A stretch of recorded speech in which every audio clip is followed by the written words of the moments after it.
Hello and welcome to another live MTD podcast from a drone. We're starting off from here this afternoon, a drone in a field, would you believe? So I'm joined today by Colin Griffiths and Gio Albanese. We are actually going to be talking about Mac 2022 like we did the other day. We did a live podcast on Wednesday where we talked about what we were going to be doing on the Monday of the event. Today we're going to cover what we're going to be doing on the Tuesday and Wednesday. But why are we outside? Well, what a beautiful day. You see Gio's got his coat on. I actually feel a bit envious of you now, Gio, because it's a bit chilly, isn't it? And it's not a farming programme today, is it? But with you being a bit closer to the ground, I would have thought you would have been a bit warmer, possibly. Why is that? I don't know. Just natural rises. Physics. So if you didn't know, Mac 2022 is not far away now. It's literally about 10 days, I believe. It starts a week on Monday, which is April the 4th. Runs for 4 days, Monday, Tuesday, Wednesday, Thursday, runs for 5 days and Friday, and finishes on the 8th. Now, we will be at Mac. We do have a stand there. Our stand number is in Hall 19, stand 527. We obviously want everybody to come and visit us while we're at the event. We've got a Swarf and Chips bar, which will be open from 4 o'clock in the afternoon. We'll be doing live podcasts like this every day from 4 o'clock in the afternoon after our streams on stands that are happening during the day. Before we start telling you about what we're going to be doing on the Tuesday and Wednesday, I've got a couple of facts for you, actually. Now, when do you think the first Mac show was? And I can absolutely guarantee you're not going to get this correct. Is there a prize for the winner? No prize. Can you not? I think we need a bit more of an introduction. He said there's a drone in the field. The only drone in this field, I'm looking at him right now, just there. So chop. And there's a few lambs as well. A few sheep. Oh, well, I'd like to say sheep. we are working our audience. It's the biggest audience I've had all day today.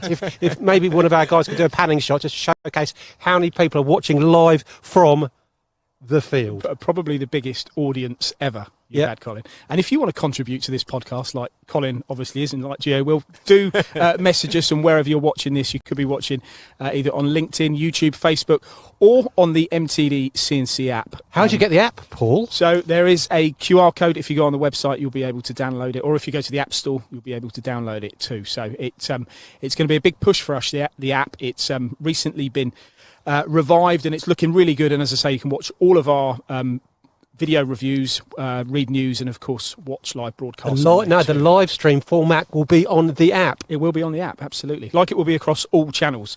So yeah, answer to the question. Oh, sorry, we digest, don't we? Yeah. Digress.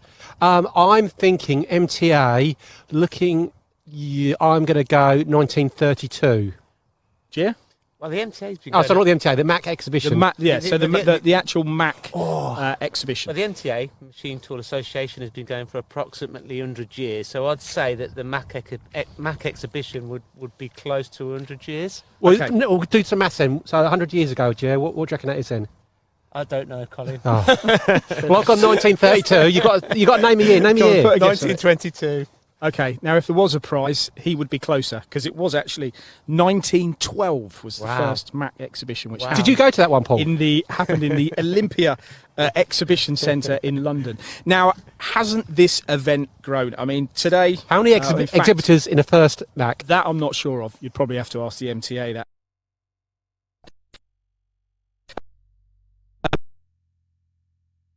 But that's...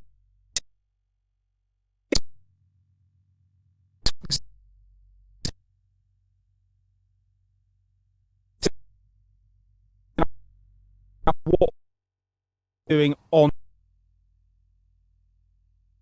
where we're No. 9:30 MT. They've got two sections. NCMT are doing Akuma on the Tuesday, so looking forward to that and finding out about some great technology. Matsuura, I presume Dom will be on stand, will he? So he's going to talk. We'll go through what they're doing next. We have Soditex and the Sodic machines in the afternoon. And then, Gio, has it got a H in it? It has, yes. And what is it? Hoffman Group. Brilliant, UK. excellent. In the afternoon. And then Wednesday morning, back to NCMT, finding out about their Machinos. And then straight over to Heimer with an H. And then what I am... Problem with his H's or something. No, not at all. And what you've then got is something about me, because it says on the list here, Star. Is that me or is that... Oh, Star Machine Tool, You're not sorry. a star, Colin. I'm here all day. Okay, I just wanted to also say we're out in this field and we've had a technical issue on the audio. So if you have missed any of the podcasts, you will be able to catch it on our YouTube channel, where you'll be able to watch it after the live broadcast. Can I suggest someone has actually done that on purpose, just because Maybe. they weren't happy with the content? It's happened before to you, Paul. I know. Now I want to start talking about the Akuma, the first stream.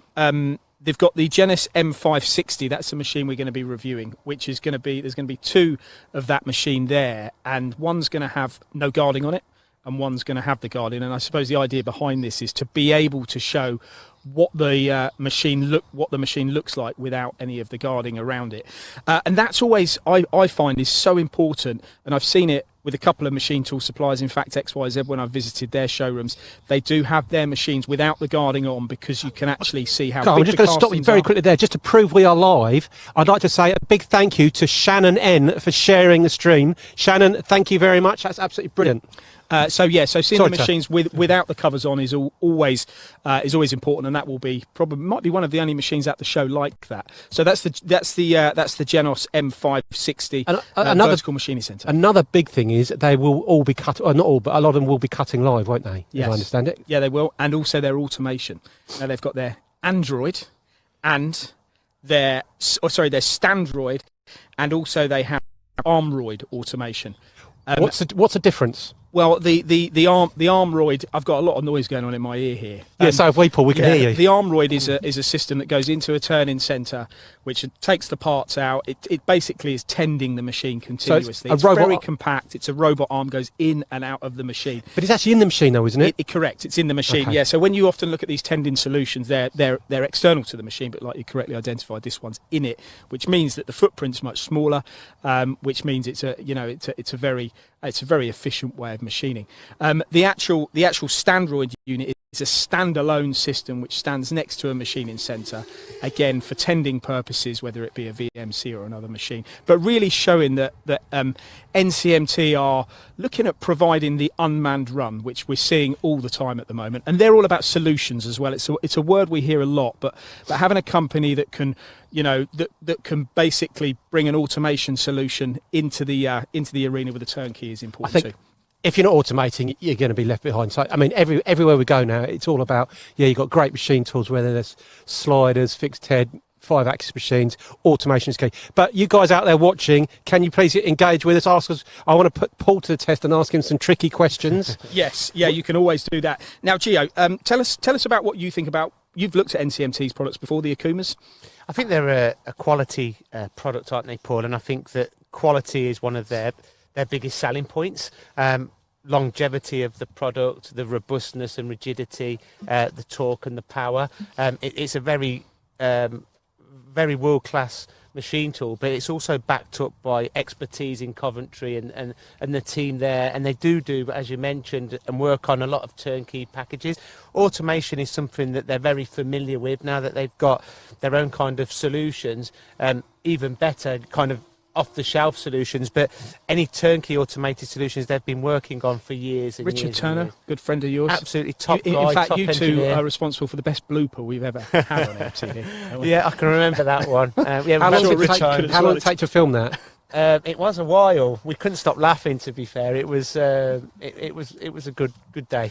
Now, also on the Akuma stand, we'll be looking at the Genes L2000, the Genes L3000, and the M460 5AX, and that is on the Tuesday morning From 9:30. From 9:30. Okay, yes. So that's just to clarify Akuma, because the next day is a Makino, which we'll come to later. Correct. Okay, I'm going to ask you then, Matsuura, what are they doing? Okay, well, I mean, it's always a pleasure to be working with Matsuura and looking at the technology that they offer. It's a word we keep using at the moment, technology, but that really is what Mac is about, showcasing what is new to the world of manufacturing. The successes that Matsuura have had in recent years with the MX330, the MX520, certainly with the pallet solutions on them, just mean that the unmanned running opportunities for companies that are small to medium-sized businesses, not necessarily running high volumes, but are doing lots of different parts.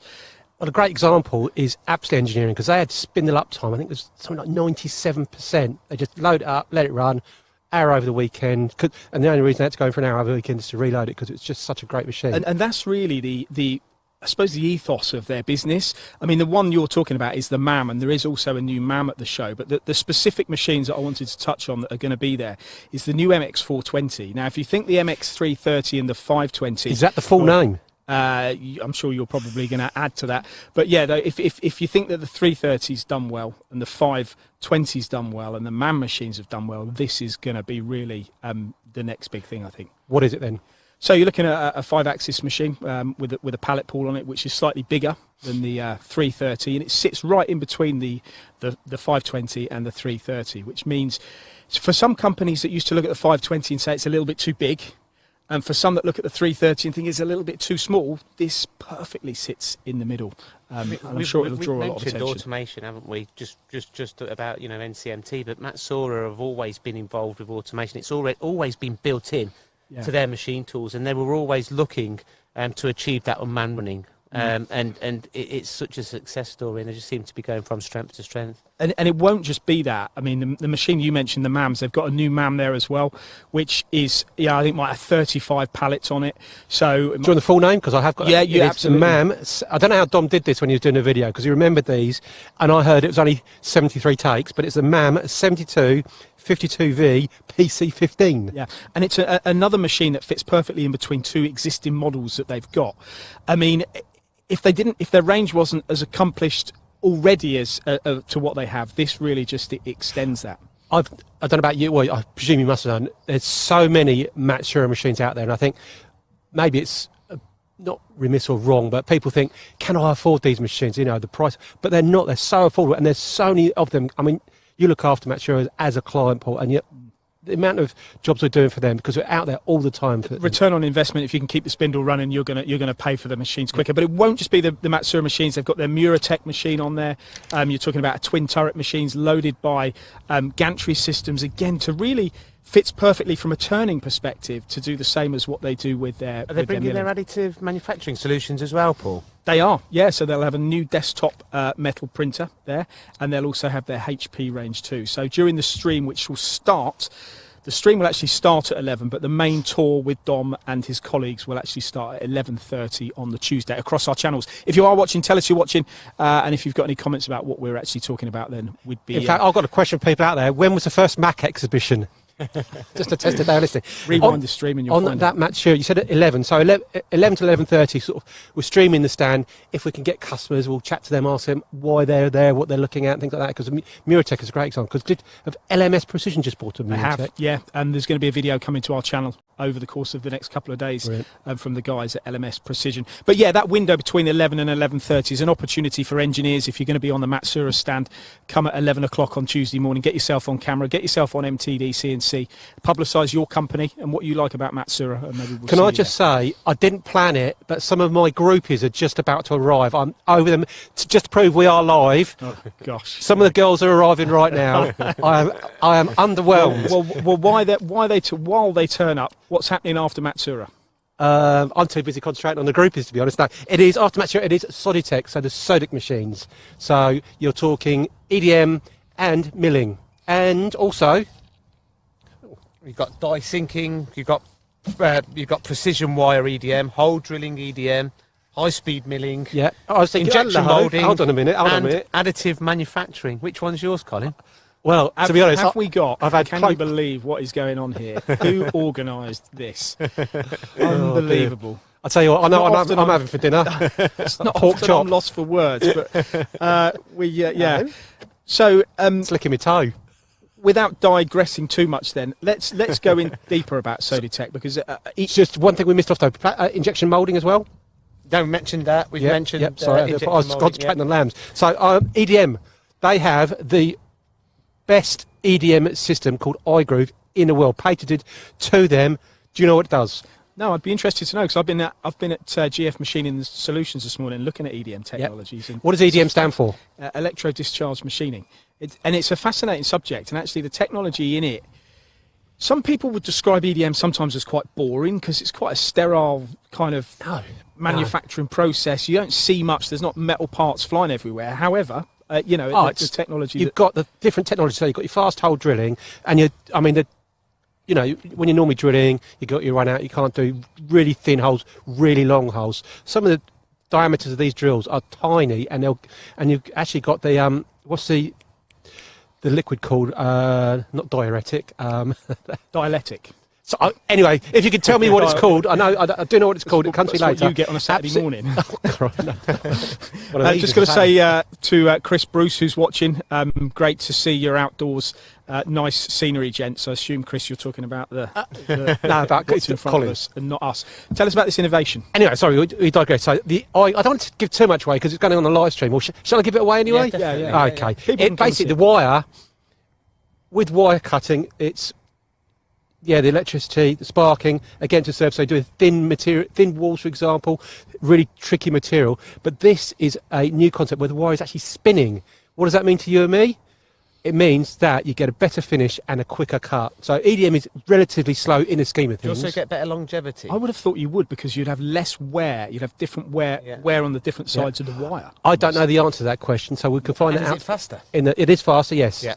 So, but we'll find out more on the live stream on that one, or maybe they could answer us on the. Absolutely, and of course we're not telling people that they shouldn't be coming to Mac. They should. Everybody should be coming to Mac 2022, which starts on April the 4th. If you cannot make it, and even if you are there and you want to watch our live streams, you'll be able to do that on our stand. We will be there. We'll be in Hall 19, stand 527. But the actual show is at the NEC. It starts April the 4th and runs till April the 8th. We're just outlining exactly what we're going to be doing during the week. Coming up, we'll be talking about where we're going to be on Wednesday and some of the things you can expect to see across the channel. Just want to make a few more points, Paul, on Solitech. It is quite a unique company, really. It's selling like milling machines, additive manufacturing machines, metal additive manufacturing machines, and all the EDM products. They have quite a lot of sell. hybrid, don't they, where you can do both operations. Absolutely, but this is a great company to have a combination of all these different technologies. And I recently visited a company, Materials Solutions, where it's the biggest metal printing company in England. Now, some of the components that they're making are for turbine engines, the gas turbine engines. Now, a lot of the features still need to be EDN, like Colin mentioned, the very tiny holes that you can't physically do on a milling machine, but also to cut the metal additive manufactured part off the base is still done on an EDM. So having all of these technologies readily available for its clients is such a big advantage in my opinion, and I would strongly recommend that you visit their stand at Mac. I'm actually going to be reviewing their fast hole drilling machine, and don't ask me what it's called because I can't remember, so I do apologise for that. But some great technology, and Can we ask you what it does? Cuts holes. Yes, absolutely. So fast hole drilling, really long depth, really thin diameters, tough materials, aerofoils, for example, the holes into those. But this one has got an integrated A and B axis. And this is, I want to answer this one, please. It's got a W axis. I don't know what a W axis is. Do you know what a W axis is? I do know what a W axis is. Okay, can you share it with us? I'm not going to share it on this occasion. Okay, that's brilliant. But we will find out the last. I know what a U and V axis is on an EDM machine. Got it. Some machines, they work independently, which means you can do tapers and things like that. Okay, So, brilliant stuff. But yeah, so that's the Solitech stand. Solitech, and yes. We're going to be there live. 1 o'clock the stream will open, but 1:30 on the Tuesday is when we'll be touring the stand on Who's next? Tuesday. Who's next? So who's next on It Tuesday is afternoon? over to Geo. It is Hoffman. Yeah, Hoffman Group. I mean, you know, they've launched in the UK officially quite recently. You know, in the grand scheme of things, they're a massive company globally. You know, with a £1 billion company globally. Now they are concentrating primarily on the GSP, their Guaranteed Savings Plan, which they had such a success at Advanced Engineering earlier on in the year. Because we did the live stream for them at that show, didn't we? We did, and they achieved, I believe, around £250,000 worth of direct sales. I thought it was about £250,000. Around £250,000, you're absolutely right there, Colin. But they achieved them sales off the back of the live stream. But what they want to emphasise at the show about GSP, the Guaranteed Savings Plan, is how they achieved them savings. And they achieved them savings through their product portfolio, which includes work holding solutions, vending solutions, cutting tool solutions, and PPE solutions. The products are really, really important, but the specialists behind the products are really important too. They've got some very unique products and products that will save time and money for end users. So again, I would strongly recommend for absolutely anyone that's at the show to visit Hoffman, find out how they can save the money and how to become a partner with Hoffman. Go with an application. But when you say GSP, what are they actually guaranteeing? They're going to guarantee you saving money and time, or what are they actually guaranteeing? So the guaranteeing saving plan is that basically they'll go and go into a company, they'll look at their current processes, they'll look at the spend, how much are they spending to make a particular part, and they'll guarantee them that they'll save at least minimum 10% on their spend. And if they don't achieve that, they'll underwrite it at the end of the year. So if you were to go to Mac and visit the guys there, you'd be able to take your applications, take your parts, and potentially maybe not get a definitive answer there, but then look at and say, yeah, we can save you. They would welcome that. I mean, it's a no-brainer, really, Paul. It's a no-lose gamble. They're putting their mouth and their money, they're putting their money where their mouth is. That's easy for you to say. Easy for you to say, Gio. Really, really exciting time. And that with your friend John, is it? John Wuskett, Tim Paddison and all the team. Yeah, I look forward to that one. So on Tuesday, don't forget, when you're at Mac, we're going to be doing a live podcast like this as well, just after 4 o'clock from our stand, which is in Hall 19, 527, where we'll be encouraging not just the equipment manufacturers and companies that are exhibiting at the show, but also engineers to come and join us and tell us about their experience at the event. You certainly can, Colin. Thank you very much. Will our groupies be joining us at the show? I'm not sure they'd get in, would they? I don't know. I did phone up the Mac guys, and they didn't give me a straight answer. It was a bit woolly. Oh, come on, guys. I would like some feedback on that. You can like, comment and subscribe on that We joke. potentially have a bit of a special treat during the event as well. On Thursday evening, we may be welcoming Darren Granger from High Spec Precision, who's going to bring his band along. Now, if you haven't seen some of the guitars that Darren makes, you should certainly visit High Spec Engineering's website or visit Darren on LinkedIn. He's in fact just bought a brand new MX330. But yeah, he wants to come to our stand on the Thursday, and he'll be playing some music on the stand later. Has he got the whole band or just him? It will just be a very limited and shrunken Darren Granger band. So I think there'll just be there'll be one of his colleagues there with one of his special guitars, and it'll be worth listening to. Because remember, they played the Swarf and Chips tune as well, didn't they? On one of our Swarf and Chips episodes. I mean, fantastic engineers. Is the band better or not quite as good as their engineering skills? Go on. I think they're both top class. Top class, that's it. Darren, if you're watching, give us a shout out.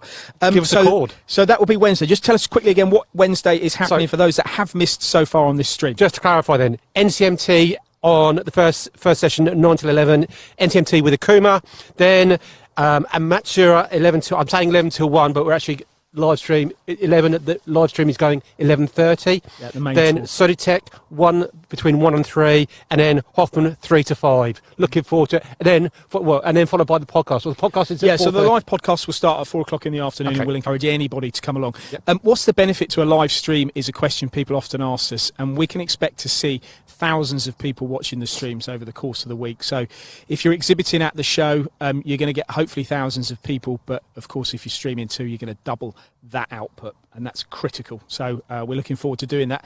Now that's Tuesday. What's happening Wednesday, Colin? Give us a quick rundown. Ready? Are you ready for this? We are going back to NCMT, but this time we're going to look at their Makino machines. So there you have it. So that's from your 9 till 11 slots. So going live at 9:30. Looking forward to that. What do you know about those, gentlemen? So what I can tell you is about one of the machines for Makino. I mean, Makino's one of those names that you associate with very high value parts, don't you? Very long running operations. Companies that I wouldn't mention the names on this broadcast, but businesses that are making really high value components, long running, unmanned, speed, precision, all of those things. And Makino machines are synonymous for lasting decades and still machining to the, as tighter tolerance 10, 15, 20, 30 years on as what they did at the start. Associated with the aerospace industry. Absolutely. They're very heavily used in the aerospace industry, and the configuration of that machine with the kind of horizontal platform that it's got, it's a phenomenal machine tool. But they've also got at the show, which is a machine I actually saw at EMO a couple of years ago, which is the D200Z, which is a really small, nimble, a really small, nimble 5-axis machine that's also got automation on it, really for hard metal machining. I mean, some of the surface finishes you can achieve with these machines because of their structure and their stability. And I think a lot of people will go to the event thinking, Makino, that's, you know, it's out of my reach, out of my league. But I think what we're learning about in today's market is that I don't think any machine is beyond any company, because, you know, if you think about what these machines can do over long periods of time, it's all about the return on investment, isn't it? And I think that's a really good point, Paul, and I think that it's all down to the application. Everything revolves around the application. It doesn't matter on the price of the product if that product is reducing the cost per part, because it will ultimately create a return of investment very quickly. So you've hit the nail on the head, really, Paul. You need to be looking at the part, the application, and then.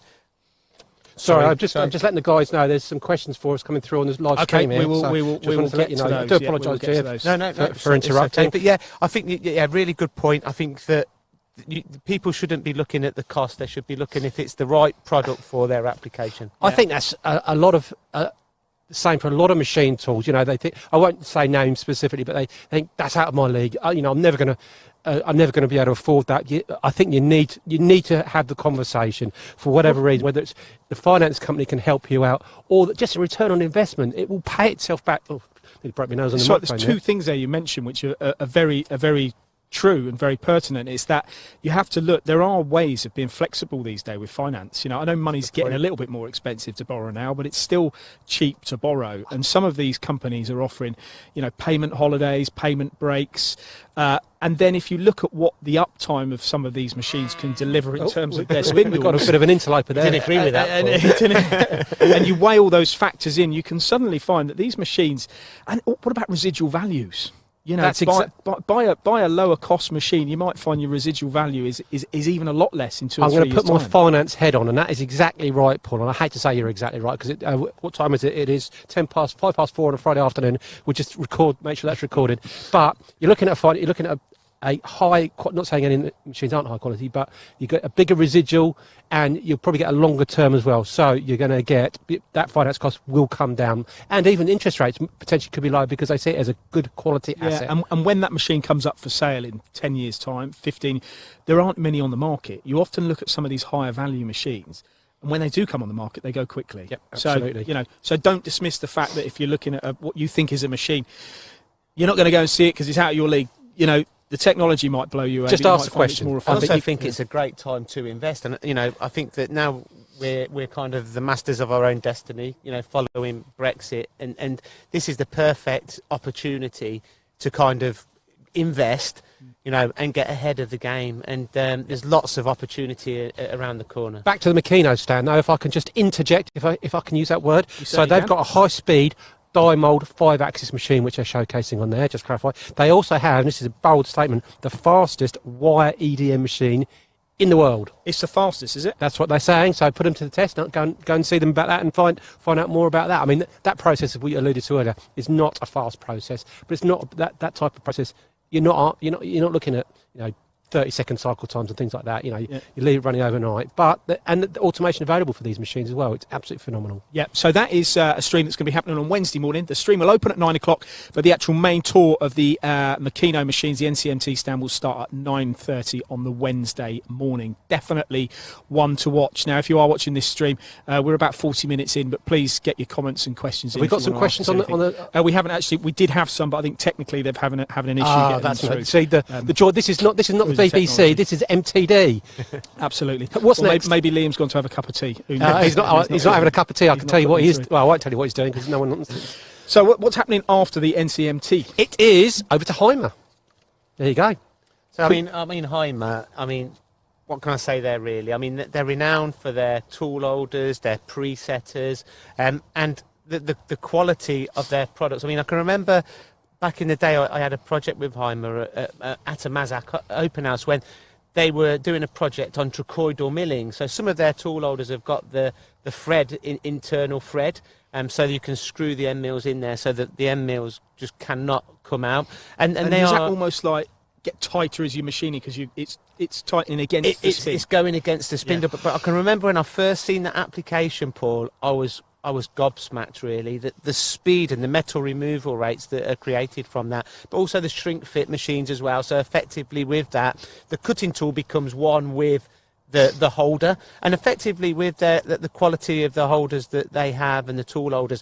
If you imagine if you've got an inferior tool holder, you're going to get elements of vibration in the tool holder. Then there's going to be elements of vibration when you're clamping the cutting tool. Say for example you're using a side and lock holder. With the Hymer products, effectively what they're doing, they're reducing vibration, and vibration is the key, and it's the killer. By reducing that vibration, you're achieving them faster feed speeds, cutting tool life, longevity, and it really gives you a better quality of part. But it's not just about the part, though, is it? Because with that vibration, it's going back into the machine and damaging tool life, spindle. Longevity too. Yeah, and the spindle and the as well. machine, like you say, Kai. Yeah, I think. And what is the word inferior? I've just had it in my ear that someone's just googled it in the Oxford English don't Dictionary. know what inferior means. No, I do not know. Sorry, I don't. One, you don't know what a W axis is. Inferior. Now you don't know what an inferior. I know. I don't know why I've been even bought on this flipping show. I think that's a good point about it goes beyond the tooling, and I think for people that are watching these are the reasons to go to Mack, because machine shops can become ingrained in the way they do things, and they might not consider that there are better ways to do things. The point you made there is very important, Colin, about low-cost inventory on machines will invariably affect the performance of that machine, not just in the short term, but in the long term as well. So, you need to get the right. Great quote from a gentleman, Ken Metal. He was in our studio doing Tech Corners a couple of weeks ago. Ken Metal, and I do apologise, I can't remember his name, which is really remiss of me. That is a word. Look that one up. If you've got tooling from 3 years ago, you're out of date. You've been inefficient. Tooling has moved on that much in the last 3 years. You need to be reinvesting to get better efficiency. I think the ultimately Same with clothes. Well, yeah. I'm not sure I like your attitude, both of you, but I know what I'm going to knit tonight. I'm going to knit. Guess what? Woolly jumper. Yeah, go on, Jim. Oh, sorry. No, but ultimately, I think with the Hymer products, I think what they do, and they add value to the machine tool. So they add value to the machine tool, whether you're buying an entry-level machine tool or a high-end machine tool. You can use that machine tool to its full capabilities, and you get the most out of that machine tool with Hymer products. So we'll be live with Hymer, and that's from 11 o'clock on Wednesday morning. In fact, that's when the stream will start, but the main tour on the products that we've spoken about will be actually exhibited and streamed from 11. As we are live, I'm just reliably informed that I think it's our drone shot. I think we've just zoomed in on Gio's back garden. Palatial, I think they'd said in my ear. Is it? Would it be your back garden, Gio? Is it that one over there? Yeah. I don't know. I can't see the drone, but there we go. We digest. Is that the right word? Digress. I do apologise. So, Hymer. Any more on that, or should we go to the next one? We'll move on to the next one, which is the next stream, which you're going to tell us is. Oh, be right, Star Never GB. in doubt. So this will be the second stream we're doing with Star GB. The first one we spoke about live the other day on the Monday from 11 till 1, which is very much about the applications that they create, the engineering expertise they have around their machine tools. And you really want to do that one because I think there's something very close to your heart in terms of what they're manufacturing. They are making well worth a visit to their stand, definitely. You want to watch the stream, but you need to visit the Star GB stand too to get your Star 2 D2, which there's a theme running here. Star Trek, the Star Saber. If you haven't seen one of those, it's just fabulous engineering. It really is, and it's what I think. Even my kids and my wife look at those and they go, this is what you do, Daddy. This is what is good about what you do, and it really is. And I think hold on, it's not what you do; it's what Star do. We all know you're a failed engineer. Exemplify, if that's another word you can add to the list, engineering expertise, and that's what they're showing on their stand. And we'll be really focusing on that on Monday. So the stream will talk to you on Monday about the application support, how they use their knowledge to be able to get the best out of their machines and all the accessories that are What is a Star 2 D2 though, just to clarify? So it's a very small, well, I mean, you've seen R2D2, we've got the legs and the arms and the body, and they're making all these bits and putting them together, and it's about that big, 2 or 3 inches. But right. It's like a, what do they call them, a thing you put on your belt or one of these, I don't know, there's actually there's a terminology for it. Alex was telling me, but I can't remember what it is. But yeah, it just really shows. I don't think it is a bottle opener. No, it just really shows what they can create with their machine. So we'll be doing that on the Monday, but on the Wednesday, what we're talking about here, we'll be live streaming. Actually, we'll be going around the stand and looking at all the machines that they're showcasing, the new models, the SL10 for small term parts. We'll also be looking at the SX38, which is a beast of a machine. Matt Lee and Lindsay reviewed this the other day. It's on the channel. And that machine is so sophisticated. It really is bridging the gap between fixed head technology and sliding head turning. You will be amazed what these sliding head lathes can make these days. And I know from the podcast we did the other day, you know, when I asked Joe about sliding head technology, he was like, the companies he goes round where he looks at parts and he goes, what, you're really making that on a sliding head lathe? And that's what you can do. And that's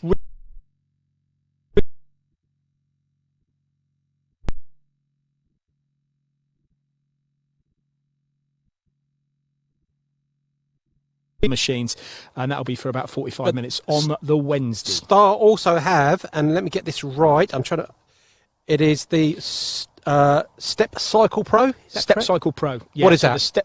The Step Cycle Pro is about the chip control. Okay. So we all have. I'm reliably informed, and just to prove that this is live. The guys behind the camera are behind the camera for two reasons. One, because they're not as photogenic as us three, and B, because they can run the tech, but they failed because they lost 30 seconds. So just go back quickly to the SX38 very briefly. Yeah, so the SX38, it's an absolute beast of a machine from Star GB. Really bridges the gap between fixed head and sliding head turning. What these machines can make these days is just incredible. Star 2D2s. Star 2D2s and more. I mean, they'll be showing the fact that they're not just for turning. They're for milling, and it doesn't matter if it's soft materials or if it's harder materials. The machines have the power, the strength, the weight, and the capabilities of machining very, very complex parts that you may normally associate being made on a milling machine. I think that comes back to what we talked about earlier in terms of, can I afford these machines? Can I make this on a machine? You need to be asking. Don't think, look at it and go, I can't make that on a slider. Ask, because I bet you can. Well, how many engineers, and I put this question, and this is why people should come to Mac, it's why people should watch the live streams, is because they might be making parts and they might be being forced on cost by their customer to reduce cost. You know, make it for me quicker, make it for me cheaper. And sometimes the customer will just go, I can't, and they might just lose the job. You know, why not explore an alternative way of making parts? And that's really what the Mac exhibition is about. It's what MTD CNC is about, and it's what our live stream. I'm going to pull you up. Another big point on the Star is as well, there's a big association with high volume work when doing sliding head work, but that's not the case anymore. So with the software and all of the programming that you can now do on there, it lends itself also to low volume work too. So don't think it is just for high volume work. Three things in. You've got to be asking the question, absolutely. So don't think you can't do it. You've got to go and ask the question. Second is, and I'm going to pull you up on this, Paul. You're getting told off now. You said people are going to say, I need to make this part quicker. That's not the case, because a lot of people now are not necessarily chasing the cycle time. They're chasing the ability to run 24/7. So an 8-hour day, I can make this a lot, making it a lot quicker. But now the process might be a bit slower, but if I can do it 24/7, I'm being a lot more reliably. Efficient. Absolutely. Yeah. And the other thing that I was going to say was, I don't know, I've forgotten to be honest, but start the Step Pro. Yes, Step Cycle Pro. Thank you. This is their new way of controlling chip control, and it's I don't want to say too much about it on the stream, because I know people visiting the stand and Star users will be really excited about this opportunity on their machines to be able to have more process control even further. Like you say, then potentially, yes, cycle times are important, but if you can run it unmanned, then it's about that process reliability. That then, Paul? What's new about it? What are the new? So we're not going to go into that into detail now, but that will come on the stream during the day when we speak with Alec, and also if you visit the Mac show. Yeah. Right, okay, so, well, that's it pretty much, Paul. I'm going to stop you there. We're pretty much near the end of the show. So just to reiterate, on the Wednesday, NCMT Makino first, 9 till 11, starting the live stream, well, live at 9, but the full show at 9:30. Heimer, 11 till 1 o'clock, with the full stream going at 11:30, and then Star, 1 to 3 o'clock. That's it from my perspective. Have you got... No, so that podcast, quickly. obviously the live podcasts are happening every day from just after 4 o'clock on the stand. We do want people to go to Mac. It's the first time in 4 years that this event has happened, and it's such an enjoyable part of our community's activity, really. So it's an important show to go to explore, like we've been discussing today, the fact that you may not be doing things as efficiently or as well as you could be by investing in technology. Our stand is Hall 19527. You can come to our stand any time of the day to come and see the guys that are going to be there, or you'll see us floating around the exhibition doing these live streams. It's going to be a big week. We expect to see over 20,000 people watching our streams throughout the Mac week, and of course we've also got activity which we haven't spoken about, which is happening on Thursday, but we'll be doing that on a live stream again, depending on whether the weather's like this, either here or maybe back in the studio, who knows, but we'll be doing that early part of next week. But as for now, we wish you a good weekend, and I know, Colin, you're going to be probably walking out of this field with one of the I think I'm sorted for the weekend, mate, I'll tell you. one of the things that walked in front of us. Gio, thanks for joining us. Colin, thanks for joining us. Thanks Pleasure. for watching. As always, it's been another live podcast with MTD CNC.